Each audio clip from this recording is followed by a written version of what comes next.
The final deployment of the USS Enterprise got underway 3 days ago. But the ship and her crew are still working off the Virginia-North Carolina coast. WSI's Art Kahn was the only local journalist aboard the Enterprise to cover the arrival of the carrier Air Wing.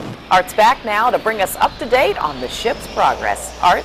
Nicole and Alveda, Enterprise is still working off our coast. You see, recovering the Air Wing is a lengthy process. That's because the planes aren't just flying out to the ship and then parked in the hangar bay. The pilots have to be recertified to land and take off from the flight deck. It's a process known as carrier qualifications, or CQ, and it must be done before Enterprise can steam east for the Mediterranean Sea.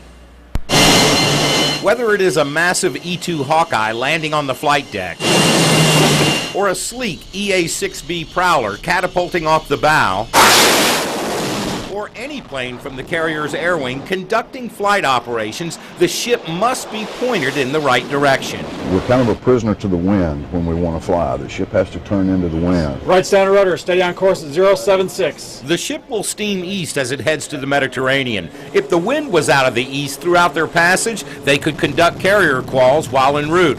But the only constant with the wind is that it changes direction routinely. Then you'd have to turn back into the wind to do flying, and now it upsets the schedules. This training is vital to the proficiency of the pilots, especially as they fly aboard this aircraft carrier.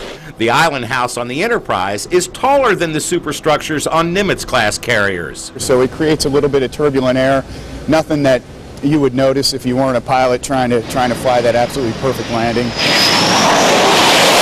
Safety is the main objective, so every landing is scrutinized. Everything we do out here, we're graded on, and that adds a little stress to it. And we're all Type A, want to be the best. Stress is not limited to the pilots. The crew of the flight deck has one of the most dangerous jobs on Earth. You got to keep your head on swivel at all times. Once carrier qualifications are complete, the emphasis aboard ship will shift to their destination. So we'll probably race pretty much almost all the way across before we fly again, which is why we're getting everybody qualified right now. Now, when I spoke with the captain yesterday, he assured me that the Enterprise is on schedule and will probably make the turn east sometime tomorrow afternoon. Tonight at 5:30, I'll tell you more about what life aboard USS Enterprise is like on the final deployment of a ship sailing into history. Art Kahn, 10 on your